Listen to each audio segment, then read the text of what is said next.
Yeah. I've done a lot of silly things before, but I'm not quite sure why I thought this was such a great idea. Mail, mountains of it. It'll be a red letter day when the postman blows mail call.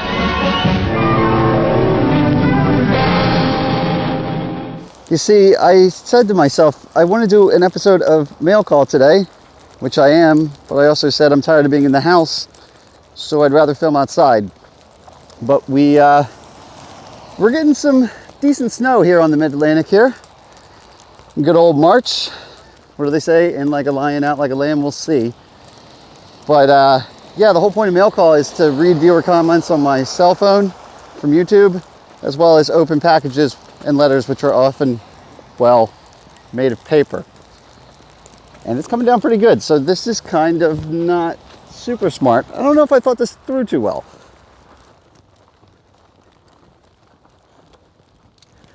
I don't know, buddy. What do you think? Should we take this indoors or what? Yeah. Yeah, I think you might be right. Good idea.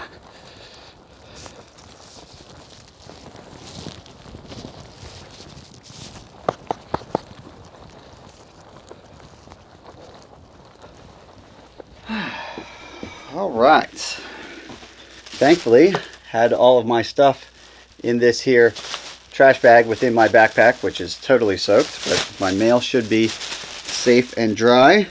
So, hi everybody, Syntax77 here. Let's do some viewer comments and some mail. Like this here package, what could be in that? This one, I believe, is from a viewer because he gave me a heads up it was coming. And this letter here appears to have something in it besides just an envelope for getting a free Syntax77 sticker. But first things first, let's get into some viewer comments. A lot of comments on the most recent video, of course, which would be the snow camping video I did in New Hampshire.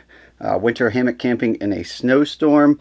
People seem to be digging that, which is cool. It's a super long video. I was a little nervous about that, but you know what? I've decided recently just to go all in, get back to doing what I like to do, which is just making whatever I feel like. And I felt like doing a very detailed video with time at camp in the snow, and got like a foot of snow during that trip, and it was a lot of fun. I got to test out my new stove, and I just really enjoyed it, and decided to share all the details of testing different fuels and stuff with everybody.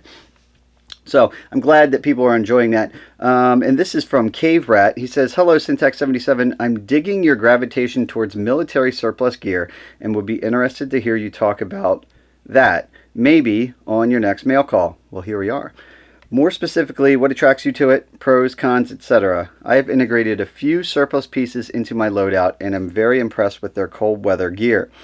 Performance and durability seem to be much higher than anything else out there for often a fraction of the price. Happy trails. Yes, that's true. And I do have a gravitation towards military surplus gear. Matter of fact, the pants you just saw me hiking in, which are exactly the same as I used on the aforementioned New Hampshire trip video, are military, I guess technically not surplus, but they're military issue. I did buy them new, but they are the same pants that are used. They're Gen 3, I can't remember the specific name, but they're Gen 3 extreme cold weather hard shell pants, basically, as an example. I just got those recently, but I've actually had an attraction to surplus military gear for a while. In fact, ironically, even though you may not see it on the channel that often, although maybe you will more as I go forward, depending on what I'm into, this kind of brings up a little history, if you will, of the channel. I'm going to take you all the way back to my very first solo trip ever, back in 2012, early 2012. So my first backpacking trip ever was with Mike. I've gone over this before, and my wife, and we all went up to New Hampshire, White Mountains, 2011, August. It was right before Hurricane Irene, which, if you know anything about that in New Hampshire, well, it affected a lot of people. But up in New Hampshire in the White Mountains, it got hit super hard, and a lot of the trail systems post Hurricane Irene in late 2011, they've never been the same. It kind of rerouted and changed the landscape completely. So anyway, that's when we went, and then I got addicted to it. Now, at first I wasn't totally addicted. I didn't realize, right? Like most vices in life, right? I thought, okay, that was cool and that was great. I had a good time. Okay, I'll move on now, and maybe some other day we'll go backpacking a summer or two from here. But what ended up happening was somehow I got it in my head. I started watching some videos on YouTube. I think I'll link him in the video description. His name is Really Big Monkey, and he's still doing videos now. Again, this was like 6-7 years ago. And he did a lot of bushcraft stuff, but I really liked what he was doing, and he loved using military surplus gear. So that just put the bug in my head. Not even for the context of going out on a trip. It's just I liked the idea of kind of the history of the gear and stuff. So I started getting into that and collecting some different gear. And then I started thinking, you know what? I want to do a trip where I use all surplus gear. And I had the Alice pack, which is the old school backpack. I think I had an LBV, or was it an LBE? There's load-bearing vest, LBV, and then there's load-bearing equipment, LBE. One came after the other. One was an improved version.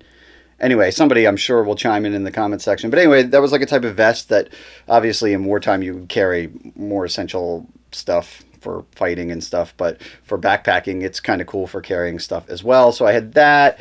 And I think I was doing like just an old school camo tarp from like Walmart that you would cover a truck bed with. I had this stuff and I started thinking I want to do a trip using this gear. And at the time, a lot of my friends either weren't into backpacking, or at least not that much, or the ones who were, like say Mike, who probably would have gone with me, but you know, work and whatnot, so he just couldn't come. Long story short, I said, you know what? I'm just going to go and do a solo trip, and I'm going to use this gear on that trip. And this ended up turning into what I would call the first Syntax 77 video. Slept in the back of the V-dub here. So, got a nice comfy sleep in there on the sleeping pad. We got my pack all ready to go. We're going to do 2 days here. There were plenty before that, including that first New Hampshire trip with Mike that I was talking about.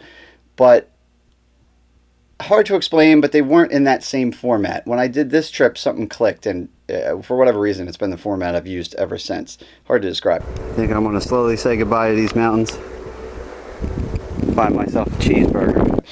But anyway, we're not quite there yet. So I decided I'm going to do this. I'm going to go somewhere not too far away. I'll do it in Pennsylvania. And I started looking around there. I forget where specifically, but places within a couple hours.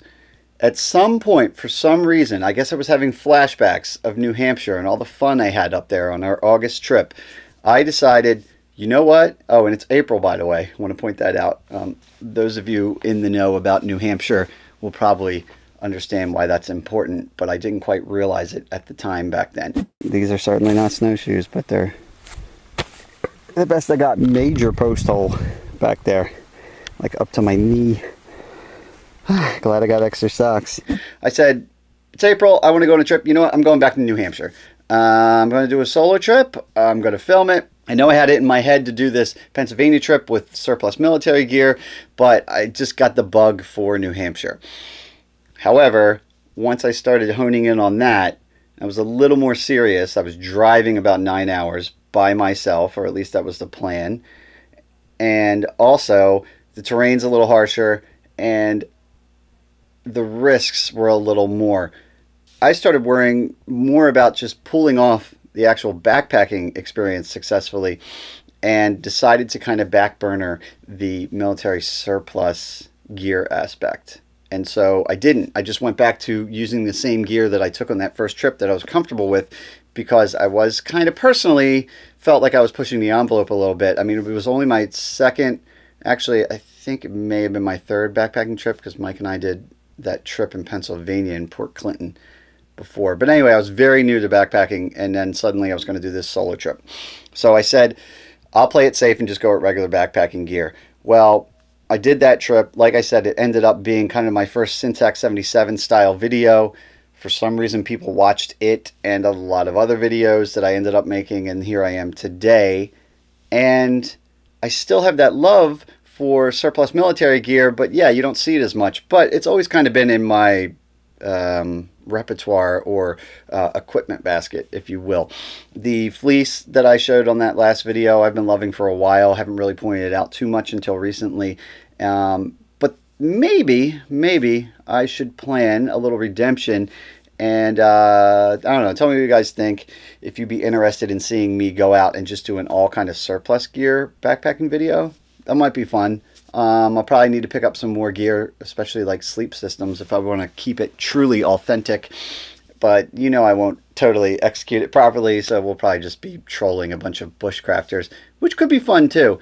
But anyway, let me know what you think about that. Maybe we'll do a surplus military backpacking hike. Anyway, so that's that. I do like military gear. Now, he said, what are the pros and cons? Well, pro right off the bat is price, right? I mean, there's a lot of surplus gear, particularly if you're buying used, of course, surplus. You can get it for really cheap. That's awesome. Like, he's not kidding when he says a fraction of the cost. Very, very small costs compared to, say, going to REI and dropping coin on some new cutting-edge backpacking equipment. Another pro is it's more durable. There's just no way around it. It's built for war, and it's built for common denominator use, for lack of a better term. And what I mean by that, and no offense to anybody, but like the military is a ton of people, just like a corporation. You're going to have certain people that are just there to get the paycheck. You're going to have certain people who shouldn't be there. You're going to have certain people who excel, and then you're going to have your really hardcore people at the end here, right, of the spectrum. So you got to design gear that is going to A, be able to survive war and get run over by a tank or a truck, and also be kind of treated incorrectly a lot of times. So they make gear with that in mind, but that translates into one of the cons, obviously. It's all heavier almost all the time. The military gear is not ultralight friendly. But like I said, it's more durable and it's cheaper. So you weigh your options. For me, I've discussed it before. There's certain pieces of gear that work out despite the cons that I just mentioned. Plus, also, like I said, I just enjoy it. It's fun. So there's that. Next up, we'll get back to some comments, but let's just open a letter here.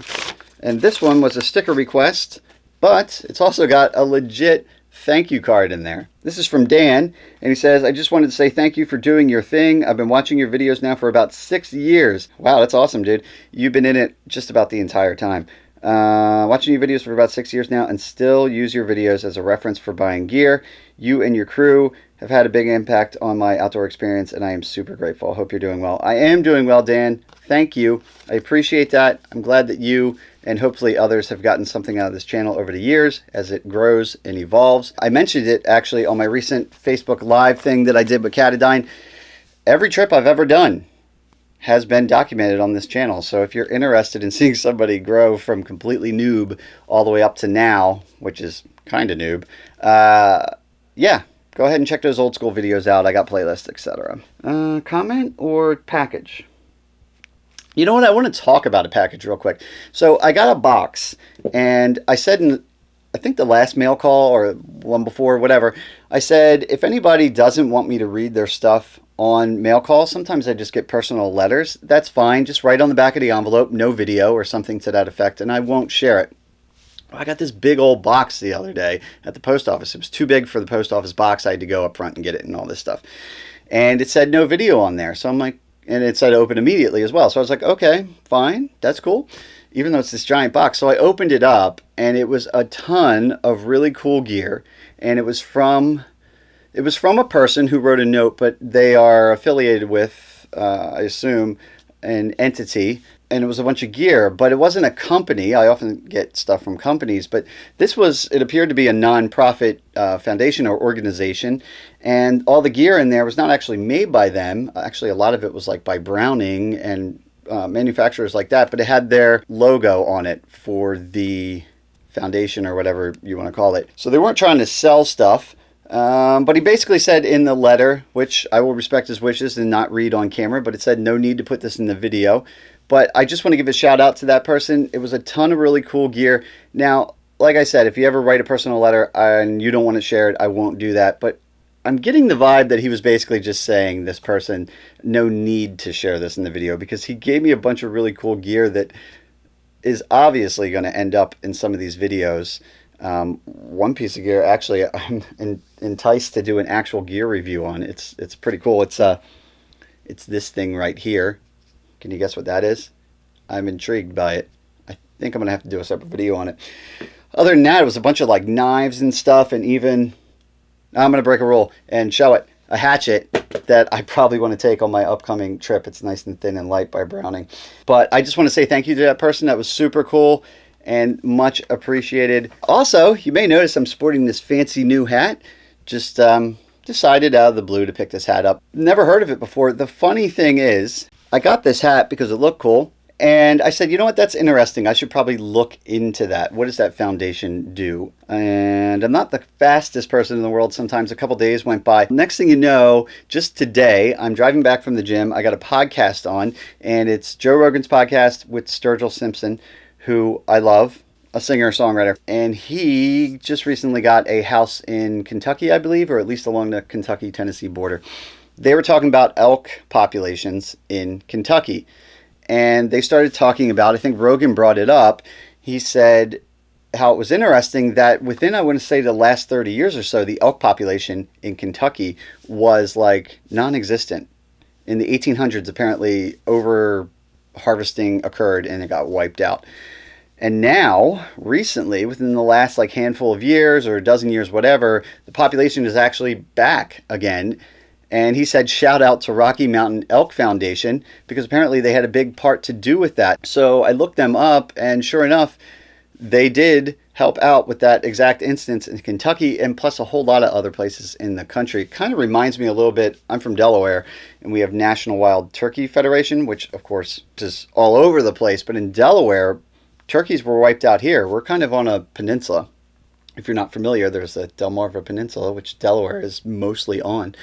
And the turkeys were wiped out. I believe it was like up until the 80s. There were no turkeys left here. National Wild Turkey Foundation kind of stepped in, and then they helped the population rise. So anyway, my point is, I do like stuff like that. Anything that conserves land, looks out for animals, that's pretty cool with me. And to people who aren't into hunting, sometimes they're surprised by that because they think hunting, oh, you're killing animals. But actually, hunters, hunting licenses, people interested in conserving land, that's where the bulk of conservation comes from, both in dollars and effort. So yeah, not everything is as it seems. Anyway, let's open this package here, because this I don't know what it is, and this one I do. So I had a viewer mention, hey, you should check your P.O. box. So I have to assume this is from him. Steve. Oh boy, this feels substantial. What do we got in the letter here? I was originally going to include this saw. Uh-oh, spoiler alert, so there's some sort of saw in here. People are way too nice. Thanks, Steve. I've noticed saws have been a hot topic in your videos lately. Yes, they have. I do love saws and I love flashlights. And the Coleman finally broke. Yeah, it did. That was in my Pennsylvania video that I did right before the New Hampshire one I just posted. I wanted to rush this saw out to you ASAP. I did see you decided on a Silky. I probably alluded to that in my comments, but I'll tell you the truth, everybody. I have not bought a saw yet. But a lot of people, the overwhelming majority, did vote for the Silky in my poll that I posted. I've never used a Silky, says Steve, so I can't speak to them. But what I can say is one major difference with this Baco Laplander, which has been, oh, this is awesome. A lot of people have suggested that saw. Cuts bidirectional as compared to most other camp saws, which only go on the pull stroke, which I believe the Silky, which is made by Gomboy, right? I've had people tell me it only cuts on one stroke, I believe the pull stroke. Little known fact, I don't think it made a video. The Sub-Zero backpacking video gone wrong video, the infamous one with Mike's debacle. That wasn't the only debacle in that video for Mike, unfortunately. I don't think it made the video, but he had freshly bought a Gomboy. I remember that name sticking out, probably a Silky.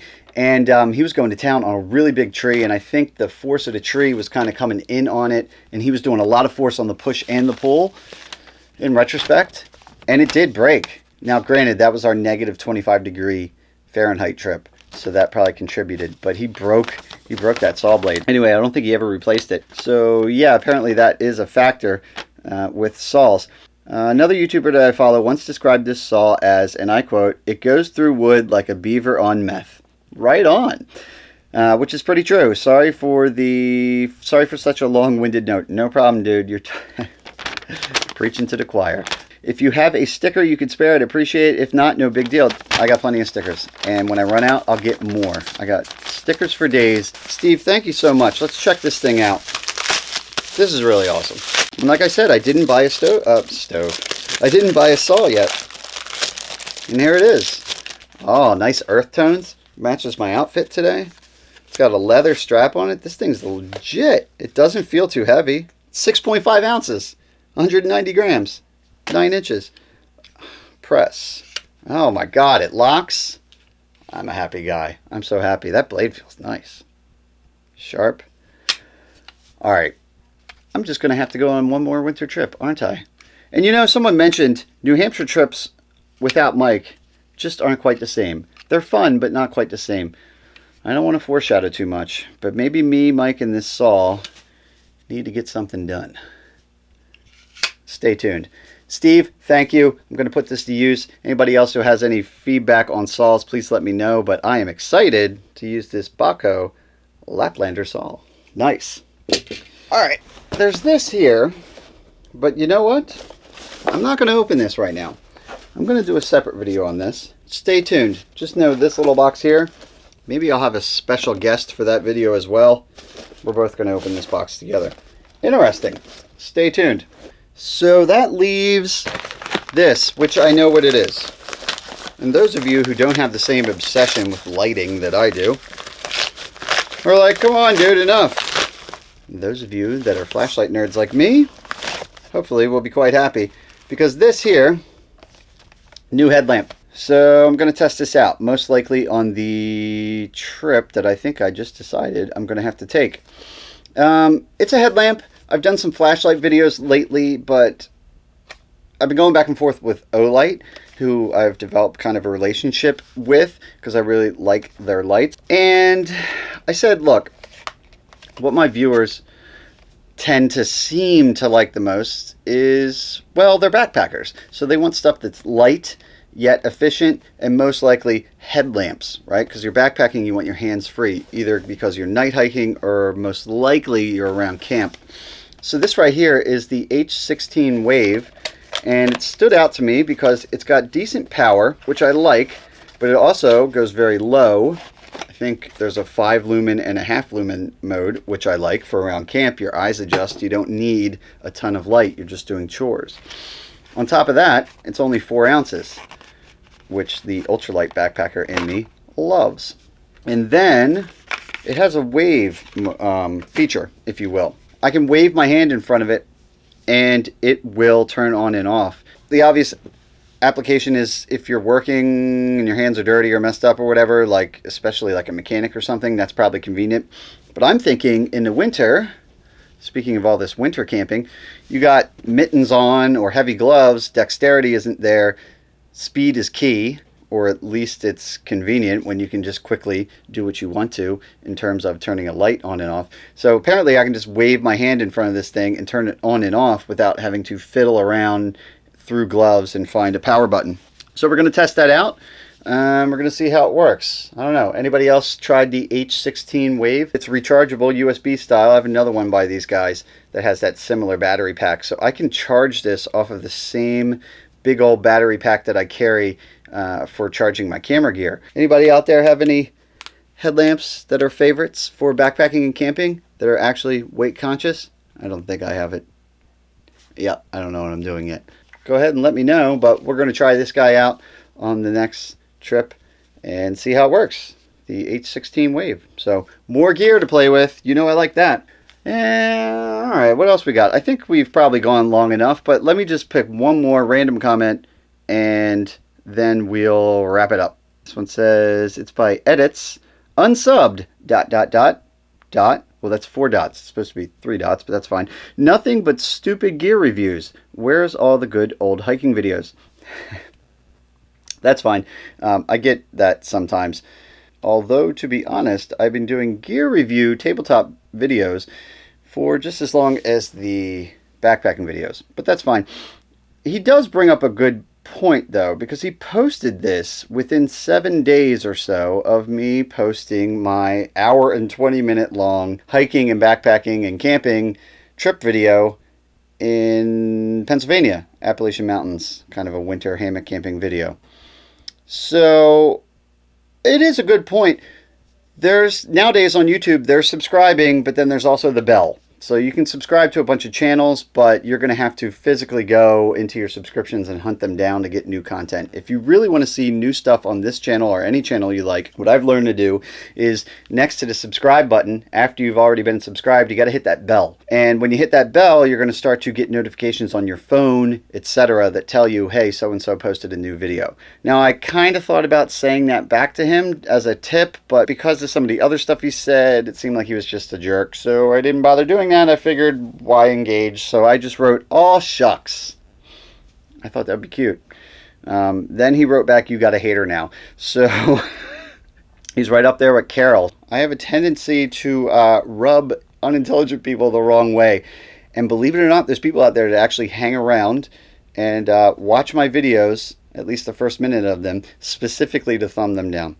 Little do they know they're actually driving my engagement up. Thanks. But anyway, it ain't about the haters. It's about you guys. So hit that bell if you haven't already. Get all the notifications.